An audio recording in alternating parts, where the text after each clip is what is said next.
Shalom saudari-saudara yang terkasih, kasih karunia menyertai kita selalu. Amin. Saudara, kehidupan manusia itu kalau diukur dari yang kelihatan pasti ada kalanya posisi di atas atau kadang di bawah. Maksud saya kadang hidup seseorang itu mengalami keadaan yang baik tapi juga mengalami keterpurukan. Nah, kita anak Tuhan juga tidak beda secara ukuran jasmani. Sekali lagi secara ukuran jasmani kita kadang ada di atas tapi kadang juga ada di bawah. Kadang situasi kita baik, tapi ada kalanya situasinya mengecewakan. Tapi seharusnya ada perbedaan yang mendasar pada hidup orang percaya, yaitu manusia batin kita. Seharusnya kita selalu ada di posisi puncak, yaitu apa? Damai sejahtera, sukacita, antusias dalam segala keadaan. Ini rancangan Tuhan. Ini desain Tuhan bagi manusia rohani kita. Nah, saudara, Rasul Paulus dicatat mengalami keadaan ini. Meskipun tangannya dan kakinya dipasung dalam penjara karena Kristus, dia tetap sukacita. Bahkan Rasul Paulus mengalami keadaan yang menurut saya paling rendah untuk ukuran jasmani. Tapi faktanya, Rasul Paulus tetap semangat. Dia tetap bersukacita. Bahkan nyanyi, menyembah Tuhan sekalipun tubuhnya ada di dalam penjara. Sekalipun sekujur tubuhnya merasa sakit. Ya, ini ada di Kisah 16:25. Tapi kenyataannya tidak semua orang Kristen mengalami sukacita yang sama seperti yang dialami Rasul Paulus. Mengapa? Apakah Roh Kudus yang ada pada Rasul Paulus itu beda dengan yang menyertai kita? Jelas tidak. Rasul Paulus selalu bersukacita karena dia membangun manusia rohaninya sedemikian rupa. Sehingga hal yang luaran itu pengaruhnya tidak sampai merasuk ke dalam. Nah, manusia rohani inilah yang harus kita bangun bersama dengan Roh Kudus, seperti Rasul Paulus. Saudara, yang dibangun Rasul Paulus sehingga rohnya tetap menyala-nyala meskipun keadaannya susah adalah mengucap syukur. Ini ada di 1 Tesalonika 5 ayat 18. Mengucap syukurlah dalam segala hal, sebab itulah yang dikehendaki Allah di dalam Kristus Yesus bagi kamu. Nah, bersyukur artinya menempatkan kita pada kehendak Allah di dalam Yesus. Saudara, bersyukur itu bukan positive thinking atau tips bahagia. Tapi ini adalah peristiwa surgawi. Ini adalah kehendak Tuhan. Ini adalah peristiwa pertobatan hati dan pikiran. Pertobatan hati maksudnya hati kita menyadari bahwa ada kebaikan Tuhan di dalam hidup. Bahwa kehidupan bersama Yesus itu baik dan layak diperjuangkan. Kalau pertobatan pikiran artinya kita ngerti bahwa seharusnya kita mengembalikan ucapan syukur kepada Tuhan atas orang di sekitar kita atau terhadap situasi apapun, dan bukan membiarkan segala sesuatu yang baik yang telah diberikan dalam hidup kita berlalu tanpa ucapan syukur. Saudara, kalau sikap hati kita terbiasa tidak bersyukur dan selalu memusatkan pikiran pada semua hal yang salah, itu akan membuat kita jadi pribadi yang kelam seumur hidup kita. Nah, ini artinya kita sedang menjauhkan diri dari keinginan Tuhan, dari kehendak Tuhan. Dan menurut saya ini membuka celah pada kejahatan, pada iblis, yaitu memberi peluang pada sifat ingin rusak, iri, benci, serakah, pahit, tidak mengampuni, kejam. Karena sifat tidak bersyukur itu adalah sifatnya iblis. Saudara, Immanuel Kant, filsuf abad pertengahan, dia menyimpulkan bahwa sikap tidak bersyukur adalah intisari dari kejahatan murni.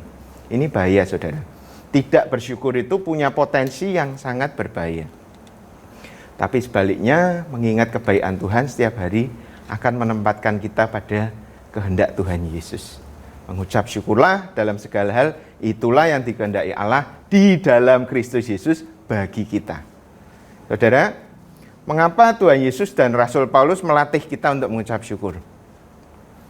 Karena memang kemampuan untuk mengucap syukur itu tidak datang dengan otomatis. Tapi itu adalah karya Roh Kudus.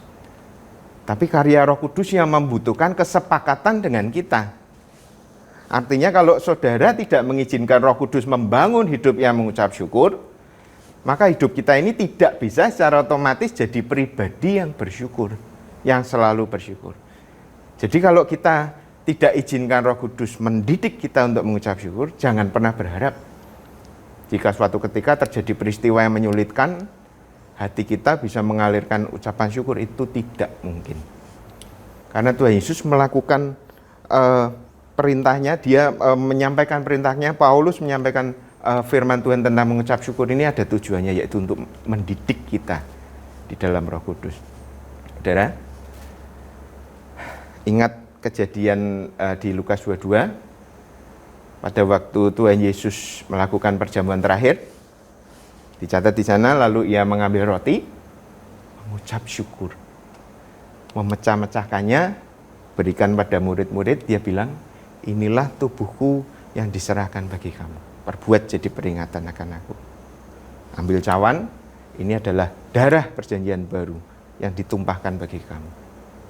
Saudara, cawan darah Yesus itu disebut cawan ucapan syukur oleh Rasul Paulus. Itu di 1 Korintus 10.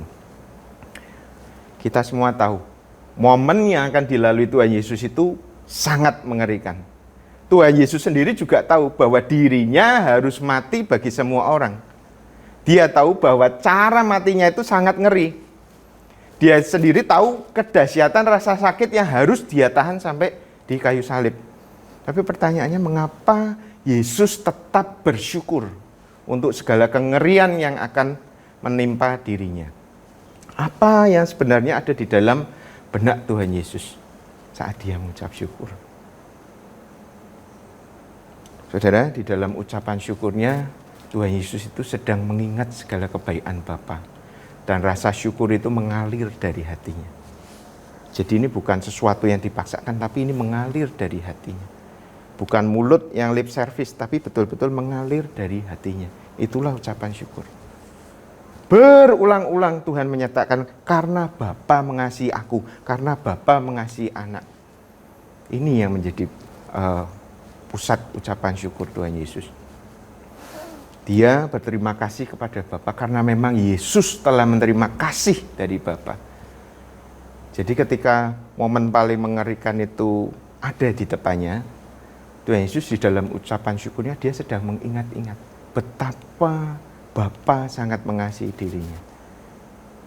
Ini yang Tuhan Yesus lakukan di dalam ucapan syukur. Dan ini juga yang akan kita bangun bersama dengan Roh Kudus.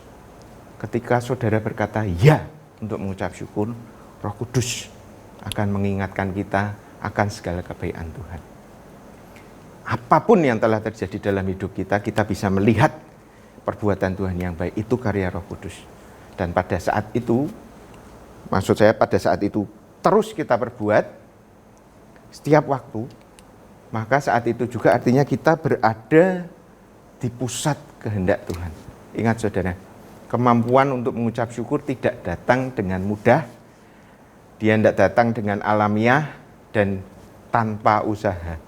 Harus ada pertobatan hati dan pikiran.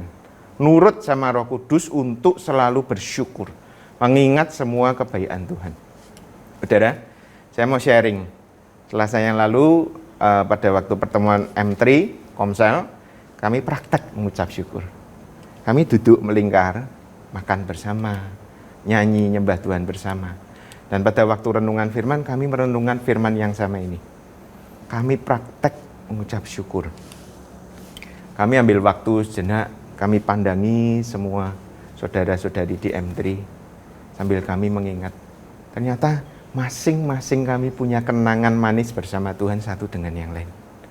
Kemudian kami masing-masing saling bersyukur, diungkapkan satu-satu. Masing-masing bilang ke semua orang, terima kasih karena kamu ada di dalam hidupku. Aku ingat dulu kamu pernah melakukan kasih Tuhan dalam hidupku. Dan seumur hidup aku tidak akan lupa. Saudara, suasananya berubah. Saya percaya Roh Kudus bersuka cita pada momen saat itu. Ada air mata mulai mengalir. Ada perasaan sukacita meluap dari hati. Semua prasangka kesalahan rasanya seperti lenyap. Seperti bara api itu disiram air. Saya tanyain semuanya, bahagia enggak? Sukacita enggak? Lega enggak? Pada waktu kamu menyatakan itu pada saudaramu. Semua berkata bersukacita. Ada damai. Ada sesuatu yang indah di dalam batin. Ada sesuatu yang indah mengalir dari hati, dari batin kami. Saudara, baik yang mengucap syukur maupun yang terima ucapan syukur, semua mengalami apa yang dialami Tuhan Yesus dan Rasul Paulus. Karena ada satu kuasa surgawi yang mengalir di dalam hidup pada waktu kita mengucap syukur. Nah, ini namanya membangun manusia rohani. Ini namanya mengizinkan Roh Kudus mengganti karakter kita dengan karakter Kristus. Ini yang diinginkan Tuhan Yesus terjadi dalam hidup kita. Mengucap syukurlah dalam segala hal, itulah yang dikehendaki Allah di dalam Yesus. Nah, masalahnya saudara, kalau kami hanya berhenti mengucap syukur pada waktu di M3 saja, tapi tidak membangun itu setiap hari, maka percuma.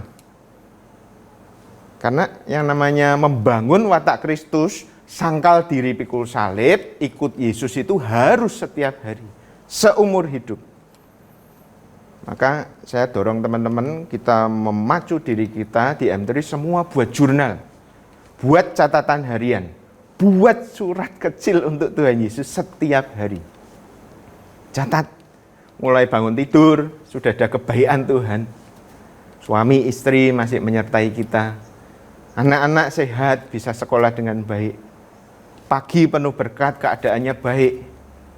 Ada pekerjaan, ada rezeki setiap hari. Bersyukur untuk orang-orang di sekitar kita. Bersyukur karena kita memilih mereka dalam hidup kita. Jangan ingat-ingat terus kesalahan orang di sekitar kita. Karena itu akan membuat sepanjang hidupmu muram dan kelam. Kalau kita nginget-nginget kesalahan orang terus, lama-lama kita bisa jadi pembenci. Kalau misal sehari ini kita mendapat 7 kebaikan Tuhan, dan ada 3 hal yang tidak menyenangkan, ingat yang 7, maafkan yang 3. Saudara, setiap kesalahan pasti termaafkan, dan setiap kesalahan pasti diperbaiki. Percaya pada rancangan Tuhan yang baik.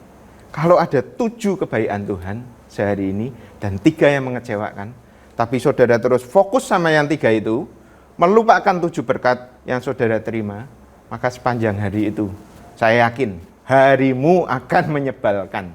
Dan tanpa sadar, saudara sedang membuka celah pada iblis dan roh jahat.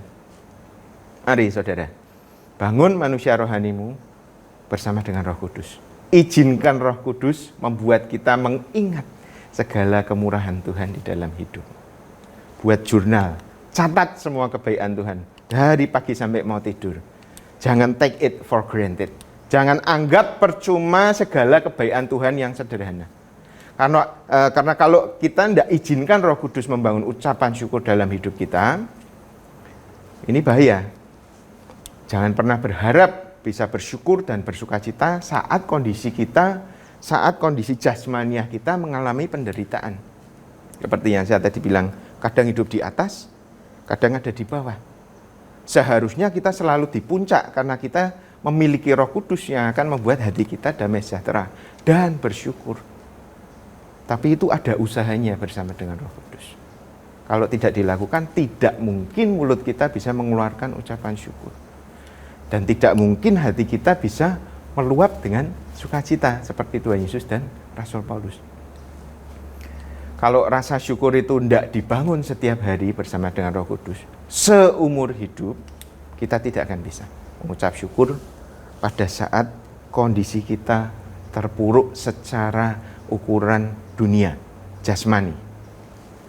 Tapi ingat Tuhan Yesus. Salib di depan, hati bersyukur karena kasih Bapa. Ingat Rasul Paulus.